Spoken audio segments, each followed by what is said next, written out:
Никола, здраво, добре дојде во втората сезона на Издиши се. Како си? Здраво, Симона. Добре те најдов. Одлично, пријатно расположен и менденски расположен. Јас на почетокот малку споменав за некои од ефектите кои ги носи музиката со себе, но дали може да прецизираме какви психолошки ефекти има музиката? Па вака, начално музиката е пред се и психолошки феномен, како, со само тоа што која ствара и како се ствара. Кога зборуваме како која ствара, не зборувам за кој е композиторот или кој е изведувачот, туку што придонесува за настане музиката, нели? Музиката првично има во природата, која што се ствара од вибрација на шумолење на лисја, од самиот ветар кој што носи одредени елементи низ природата, од шумови кои што се слушаат, натаму птиците кои што ја формираат, се до музиката која што ние ја сместуваме како човечки битија во една целина, која што се ствара преку инструментите кои што се составени од ритам или и мелодија или хармонија. Така, дали може накратко да ни објасни што се случува во моментот во мозокот кога слушаме одреден звук? Дали тоа е познат или не е познат? Ако е познат, иницијално не потсеќа на некоја емоција која што ја имаме ние и обично така го поврзуваме. Значи емоционално кореспондира музиката со музиката со битието, со човекот. А ако не е познат, тогаш реагира сетилно, односно ние бараме некој вид на одговор кој што треба да ни даде одредена порака која што не насочува кон одредена активност или заштита. Значи пред се звук, кога зборуваме само за звук, а не музика, звукот ни дава сензација која што го припрема нашиот мозок преку сетилото за слух, како ние треба да дадеме одговор на ситуацијата од каде што доаѓа звукот. Да, дали потоа тоа со емоција го поврзуваме? Најчесто со емоција, без разлика дали тоа е тревога, во смисла страв, или пак е некој друг вид на емоција, како што е радост, среќа, возбуда, или било кој друг вид на емоција. Во едно истражување направено пред неколку години, а во кое биле вклучени повеќе од 100 учесници, била направена една интересна анализа за тоа на каков начин реагира мозокот за време на стрес после слушање музика. Именно учесниците учествувале во една од трите понудени состојби пред да бидат изложени на стрес. Некои учесници слушале релаксирачка музика, други слушале звук на бранови, а останатите не добиле никаква музика. И сега резултатите добиени по стрес тестот покажале дека слушањето музика има влијание врз одговорот на човечкиот стрес, а тоа се покажало потоа на стрес тестовите кои што им биле направени на учесниците. Односно се покажало дека оние кои што слушале музика полесно се справиле со стресната ситуација. Па дали може да ни објасниш како музиката влијае врз стресот? Да, на самиот почеток донесов дека музиката е составена од ритам и од мелодија. Сега ритамот на еден начин е приземјувач, односно не поврзи со и да не изфилтрира од се она што застанало и останало во нас и да не поврзи со земјата. А мелодијата е таа што не возвишува на еден начин, што нели затоа често и во сите религии викаме дека пеат ангелите или кој нели се поврзува со пеењето или со музицирањето. И во детските цртани нели има харфа и се тоа. И тоа е на еден начин возвишувањето или некое возвишено чувство кое што не е земно. И многу често правиме таква паралела со музиката. Така што многу често, баш като нели имаме и асоциации кои што музиката секогаш не потсеќа на пријатни чувства, на прослави, на сензации кои што не ослободуваат од притисок, од стрес или од што и да е. Така што музиката е подлога која што ни дава соодветно одвлекување од самата ситуација. Не е она целосно одвлекување, да не тргне од тоа што се случува, туку и да ни остави фокус на моменталното дејство, но и благо да не растерети од се она што ни прави дополнителен притисок. Дали тоа значи дека доколку одредена личност во текот на денот слуша било каков тип на музика и потоа наеднаш се случува некоја стресна ситуација, тоа би придонело таа личност да не го чувствува толку силниот стрес на некој чуден начин?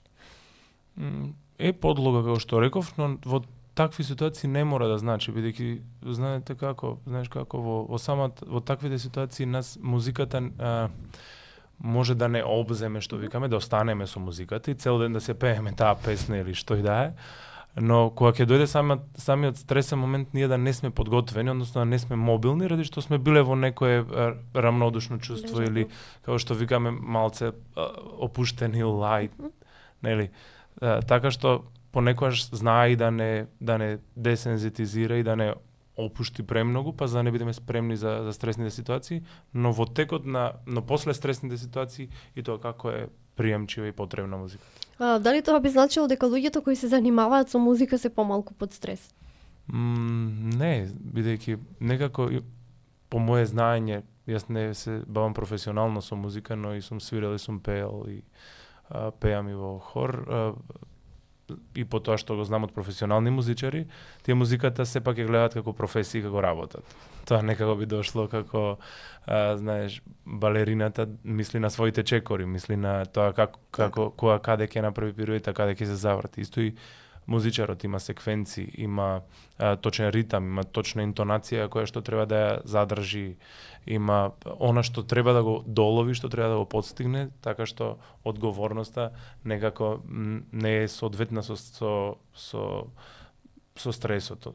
Самата одговорност и понесува одреден стрес и сега доколку тоа е непрофесионална свирка, неверојатно, туку сигурно ослободува и опушта. Каква музика предизвикува релаксација?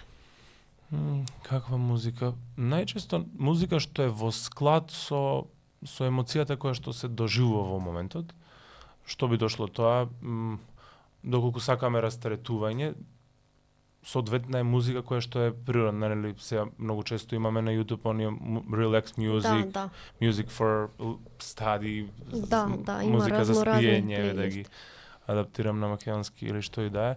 Така што и невронаучниците и откриваат дека секоја фреквенција, тоа уште Тесла го зборувал, дека секоја фреквенција е соодветна за одредена состојба на духот, да речем, во смисла ако сме анксиозни, ни е потребна 432 мегахерци фреквенција, за спиење ни е најсоодветна 4 херци, за намалување на вознемиреноста 528, така што и тие ги има и на YouTube каналите веќе ги има тие фреквенции, само сувопарно се слушаат. Инаку овој дел е некако индивидуален, дека секој човек се прилагодува на себе и различно се растеретува и тоа е еден дел од запознавањето, значи музиката има огромен простор за самозапознавање и во развојниот период, во раниот развоен период и во понатамошниот период и затоа и се менува во текот на живењето, така што човекот ја адаптира на себе музиката. Да, дека и таа се адаптира општествено на него, но пред се тој ја адаптира на себе и секој во различен период пушта различна музика, така што во однос на овој дел, знаете, нема насоки, но секогаш она музика која што е со бавно темпо, со бавен ритам е убава за она релаксација или за опуштање, да нема високи фреквенции, да не е премногу брза, да не е премногу ритмична. Таа е таа музика. Како музиката влијае врз анксиозноста и депресијата? Јас малку споменав на почетокот за тоа, но сакам вака подетално ако може да ни објасниш како една анксиозност или депресивна личност реагира на музиката и какво влијание музиката има врз незиното ментално здравје? Јас мислам дека имам огромен удел и огромна улога во на еден начин лечењето на анксиозноста и депресијата, ако не лечењето е да биде поблаго терапевски кажано, исцелувањето. Со само тоа што музиката има фреквенција која што дава објаснување, од една страна објаснување на она што се случува во нас, на процесите кои што не можеме когнитивно или свесно или интелектуално да ги обработиме, а од друга страна има и тој дел кој што досега го истакнувавме опуштачко дејство, кој што ни дава соодветно одвлекување, бидејќи одредена ситуација чим дошла до степен на анксиозност или нели тоа го нарекуваме подлабок или подолготрајна вознемиреност, си бара само по себе мал вид на одвлекување или растеретување, нели забавите ги нарекуваме забави за да не забават малце, не растеретат од другото темпо што го имаме. Така што и во овој домен музиката не одвлекува од главново жариште на вознемиреност што ние. Влијае на повеќе начини со само тоа што поминува низ цело тело, значи низ сите нерви, влегуваат директно низ ушите и слегуваат до земи и од таму изфрламе музиката. Тоа е научен факт кој што вака кога и визуелно ќе го замислиме, баш ни го дава оној дел како струја кога не пецнува дека мора од некаде да излезе. Така. Да, а од друга страна пак и дава и емоционално затишје, во смисла потполнува одредена празнина или одредена вознемиреност или одредена тага која што се појавила или одредена импулсивност или одредена еуфоричност. Значи, бидејќи е склоп, најчесто е склоп нели на текст и на музика. Да. Сега текстот ни се преведува во левата хемисфера, музиката само како музика, како инструментален дел ни останува во десна хемисфера. Што значи кога активираме мозокот на многу благ начин, кој што не е пренаглен, не е преисфорсиран, го активираме сосем доволно за да ни биде сепак активен, а да не ни биде оптеретен. Тоа е некако вака главното дејство, но сигурно и нешто друго ќе спомнем. Спомнавме дека кај различни луѓе различно делува музиката и различен тип на музика ги релаксира, но како тие различни видови пак влијаат врз емоциите. Како кога ние слушаме одредена песна, како во нас се буди среќна, тажна, носталгична емоција, како тоа се случува во нашиот мозок? Тоа е двосмерно и музиката прави асоциации во зависност од искуството на оној кој што ја слуша. Во смисла брзо ритмична музика или ако веќе ја дериме по жанрови, да кажеме рок или хард рок или метал, вади некое потиснато чувство. Вади некој вид на агресија која што останала во нас и која што ја вадиме по мене и соодветно, бидејќи многу често многу добар начин е да се извади агресијата преку музика.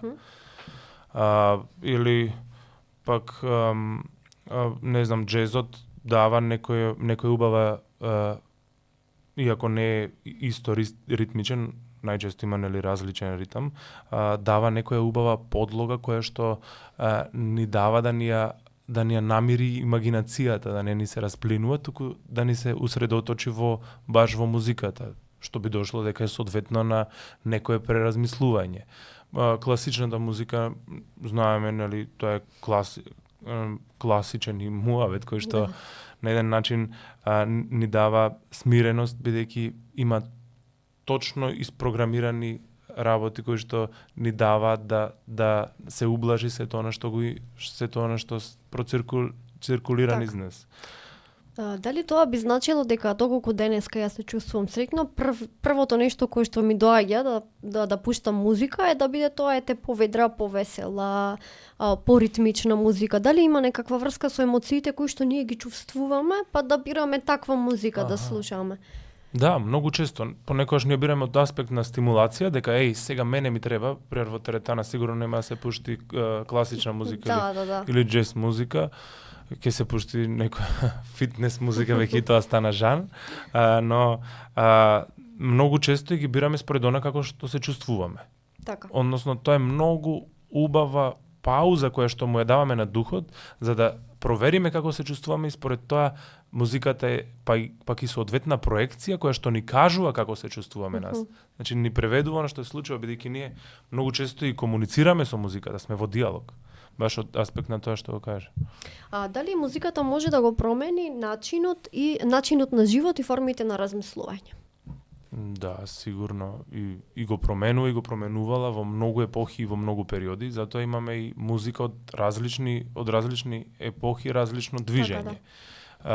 револуциите општествени што се случувале, без разлика дали е од периодот на хипи движењето или некој револуционерен период или рок-н-рол движењето или тоа што го направил рокот или потоа R&B музиката или хип-хопот или рапот, си носеле одреден покрет кој што го менувале и сами, не само лайфстайлот, што викаме животниот стил на човекот, туку го менувале и го менуваат и целосното функционирање и живење на човекот според ставовите, вредностите, верувањата кои што се сочинети во музиката. Сега ме интересира дали музиката пак може да се користи како терапија.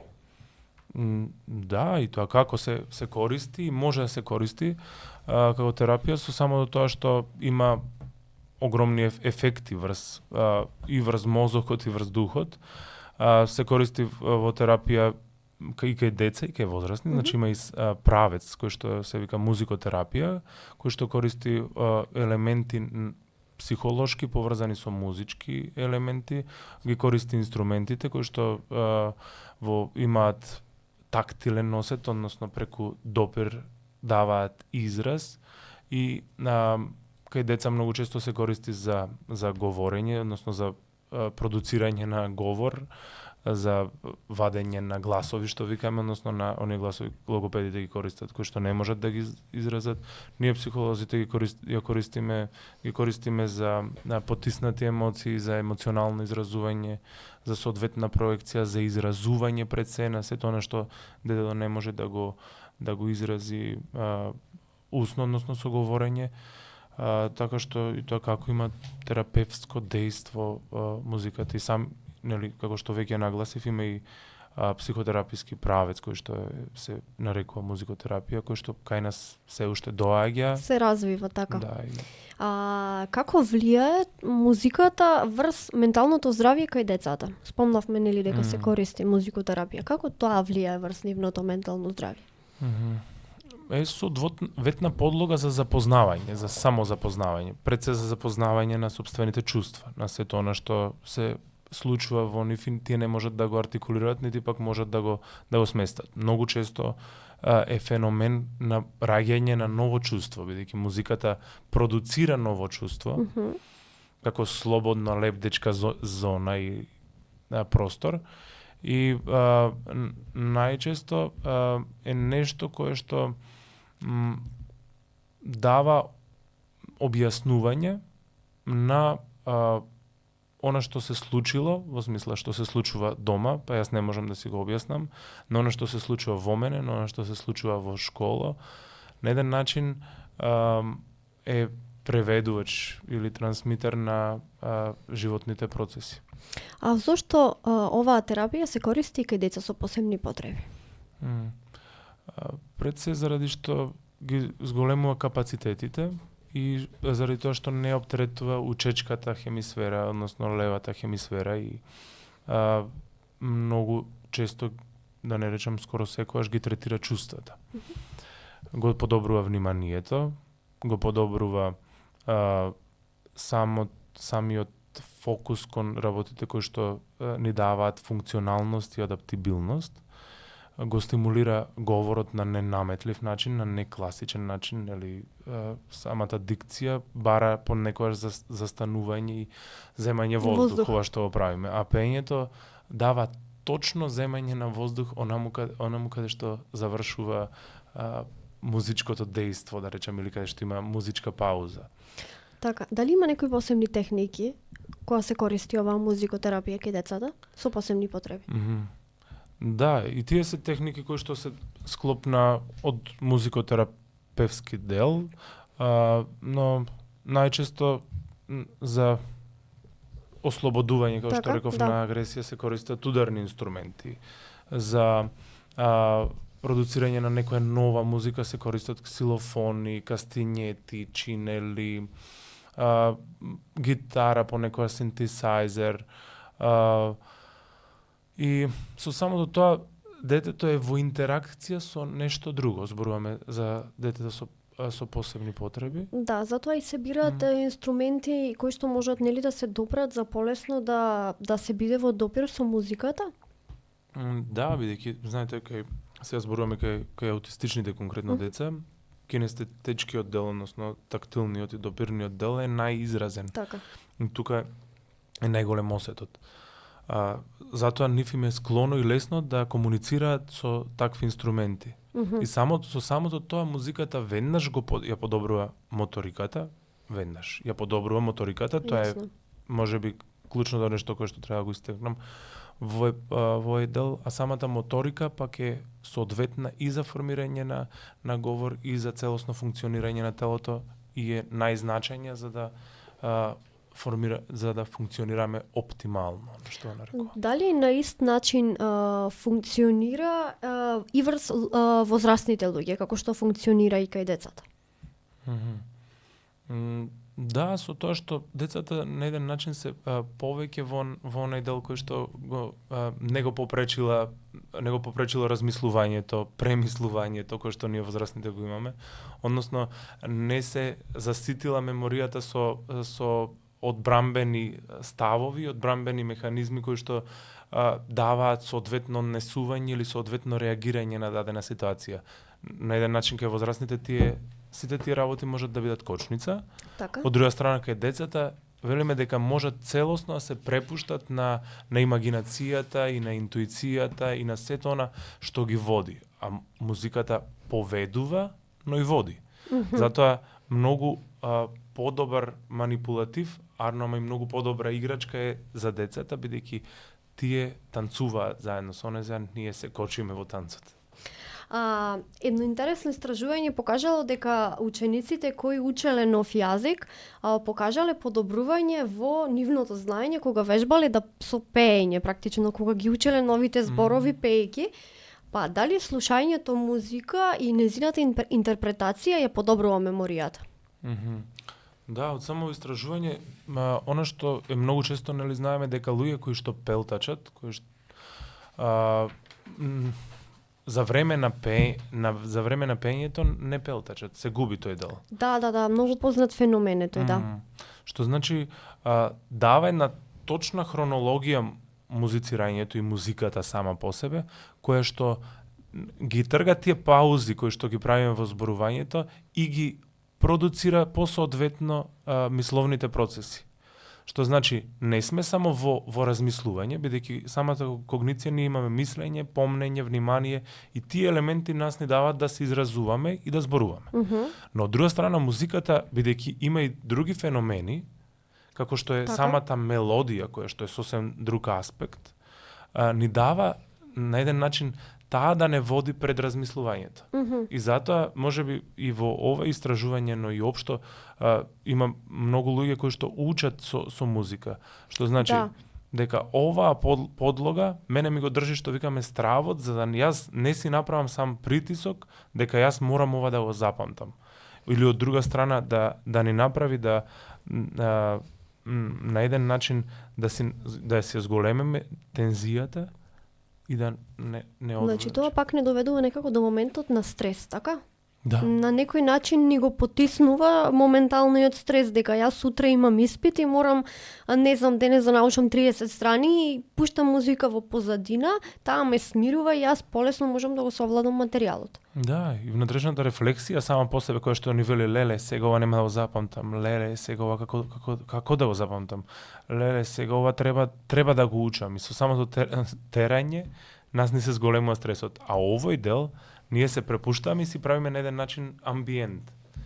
Да, на некој начин како на магично ниво достигнуваме некое и после само го оставаме мозокот сам да функционира и да процесира. Баш. Со само до тоа што пак викам амбиент му правиме, значи на самиот мозок и на самиот дух, за да може да восприеми и да научи нови работи. Него му треба опуштена атмосфера. Што значи тоа? Не лежерна атмосфера, туку атмосфера која што не е премногу стресна, бидејќи стресната атмосфера прави мобилизација за заштита. Нас на еден начин не стега и не сетира дека ние треба да се штитиме од неа. Но од друга страна, музиката прави опуштена средина и подлога која што дава сигурност на човекот или на личноста за да може да восприеми нешто ново. Така. Едно друго истражување кое што ми привлече внимание беше за ефектите на музиката врз управувањето со физичката болка, кое што пак покажало дека пациентите кои слушале музика пред, за време или дури и по операцијата доживеале помалку болка и анксиозност од оние кои не слушале музика. Како слушањето на музика ја намалува физичката болка? Има нервотрансмитери кои што лачат хормони, кои што се дури не ја неутрализираат, ама ја намалуваат болката. Еден од главните хормони можеби тука сигурно ендорфин, кој што има трансмисија на радост. И самите капацитети на радост не згаснуваат за време на лекување од нешто. Моменталната болка секако постои, но она кое што прави припрема, а тоа е припремата на сите клетки, вклучително и на духот, е да се мобилизираат за опуштеност и за издржливост на еден начин. Наместо од друга страна пак да кажеме да се свати како нешто што е стресно или нешто што е живото загрозувачко. Значи тука доаѓаме до момент каде што музиката некако не извлекува, условно кажано, од сериозноста на ситуацијата. Така па не сме толку насочени ние на операцијата или на болката која што ја чувствуваме во моментот. Да, јас пак го нагласувам не спиритуално, туку духовен елемент. Затоа Така, во многу културолошки влијанија и живеења ние имаме музиката пропратено и на погреби и на раѓања. Или се испраќаат луѓе на Така е. со труби и Така во вечните почивалишта, а кога се раѓаат луѓе и слават. Што значи имаме потреба во тешки моменти кога не можеме да се изразиме со зборови, ние да ја репродуцираме музиката, односно да го репродуцираме нашето доживување во нешто со кое што полесно ќе се изразиме. Па така настанали најголемите хитови, нели, ако зборуваме и за тоа, кога некој не може да ги искажи своите емоции, тоа што создава музика. Така. Друго нешто сега што ми текна кога ги спомнавме малите деца и бебињата, нели има еден момент каде што на мајка, мислам додека е во бременост, предпочита да пушта класична музика. Зошто иди до тој момент? Зошто лекарите баш препорачуваат кога мајката е, не знам, при крајот на бременоста се слуша класична музика? Да. Еве, припремајќи се на ова, стигнав за ова што го говориме сега, стигнав до еден факт кој што за мене беше значаен и не го знаев, дека самиот слуховен апарат има можност да ги восприеми звуците кои што доаѓаат од надворешната средина, уште од третата недела на зачнувањето. Така. Што значи во самата утроба мајчинска, детето може да восприема надворешни звуци како дразба, зборуваме, уште од трета недела, и во самото расформирање е многу значање каква изложеност има. Така. И ова што не можам да речам дека е тренд, бидејќи се случувало и во 93-та, кога мајка мене ме носела, пуштала музика на својот стомак, класична, а сигурно и претходна, е нешто кое што дава подлога за правилно да се врзат синаптичките врски кај детето и правилно да се направи невронската структура на мозокот. Добро. Со самото тоа и детето да, кога веќе плови низ водата во стомакот на мајката, да на еден начин има убаво поминат период. Наједноставно кажам. Како музиката помага да се подобри спиењето? За време на спиењето не сум некој нити фанатик, нити препорачувач нити некој кој што препорачува дека е значајно или треба да се слуша музика, бидејќи во тој период ни е потребно да имаме апсолутна тишина за да се одмори мозокот и телото од сите процеси и се она што се случувало во текот на денот. Што значи дека тогаш е значајно пак да немаме музика, но пред тоа за да направиме одредена подлога, јас многу често и на родители од деца со кои што работам им препорачувам пред спиењето за да се на забавни самиот ритам и самиот внатрешен импулс да се пушта музика која што има побавно темпо. Што значи музиката сама по себе е многу убава припрема за она што ни се нарекува сон или бавно дејство. бидејќи со самата музика влегуваме во едно друго подрачје и сонот е едно друго подрачје од живењето, затоа е убаво да се слуша музика пред спиење. Споменавме и пред малку за спортистите и за фитнес музиката, тука морам да споделам уште едно истражување кое што го најдов додека го подготвував концептот. Тоа било направено во Америка и покажало дека мотивацијската музика им помагала на спортистите и оние кои рекреативно вежбаат да го надминат заморот, односно се покажало дека музиката може да ја зголеми издржливоста за време на вежбање до 15%. Дали музиката поттикнува зголемување на енергијата и на кој начин го прави тоа? Ова нема да објаснам научно, туку искуствено. Може. Понешто, да речем, и низ моje искуства и хронолошки се поврзува, нели, од секојаш војниците пееле. И самото обединување на многу гласови дава еден подстрик, една возвишеност и сила, дека ние можеме да чекориме заедно. И, самата комуникација која што претходно нагласив со музиката ни дава чувство дека ние сме заедно со сите оние кои што пеат, но и сите оние кои што ја создале, дека не дели нешто што е слично. И тука ни влегува во една фаза на ирационалност која што до толку не крева од тлото што мислиме дека можеме да издржиме и повеќе од толку колку што можеме да издржиме. Така. Што значи многу е лесно да го прелажеме мозокот со музика во одредени ситуации на убав начин. Но во одредени ситуации да го прелажеме докаде што не може да издржи па да настанат мускулни повреди, знаеш. Така. Се ова го зборувам од аспект на хорски пеач би се нарекол, кој што знам дека многу гласови споени воедно даваат огромна сила, бидејќи хорското пеење е унисоно пеење, едногласно така. пеење. И со самото тоа дава моќ која што на еден начин е вонземна моќ на обединување, бидејќи ние низ многу начини и социјални движења пробуваме да се обединиме и да се споиме воедно, вклучително како самите клетки што пробуваат да се спојат во ткиво. И ако може би едно најуспешните соединувања е овој вид на пеење, кога тоа е и најголемото поврзување, бидејќи сите пееме едно исто, Така е. различни сме, а се спојуваме во една заедничка цел. На чуден начин. Буквално. Да. Твои совети како правилно да се користи музиката за подобрување на расположението? Како правилно се користи пред се да се користи. Со самото тоа што се користи правилно. Да, дека може некојаш да има заситување од слушање на музика, но тогаш е значено да се провериме дека некојаш ми е доволно музика и дека денес морам да исклучам и да одморам дури од музика. Што значи ми треба тишина, а поголем одмор од музиката е единствено тишината. Така што во овој правец да се следиме и да видиме што ни е потребно како музика, да ја прилагодуваме према она што го доживуваме и она што не према она што сакаме да го доживееме.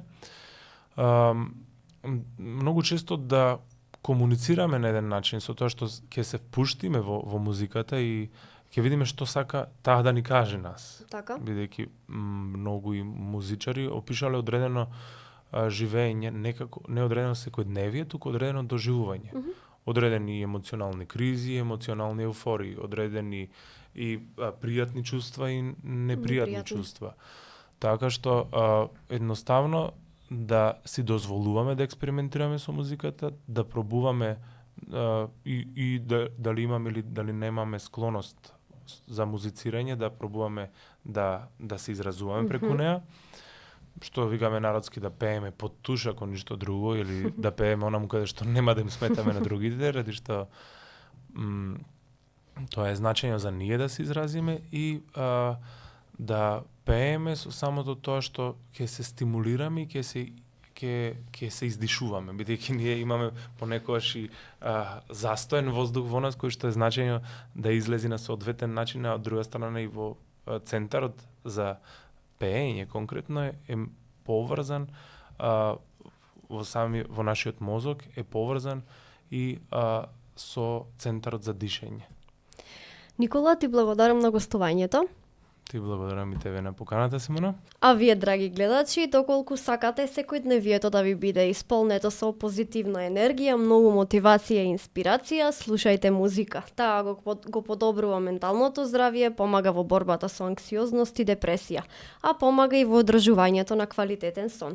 Па затоа длабоко издишете се, затоа што звуците на музиката ќе ви го направат животот подобар.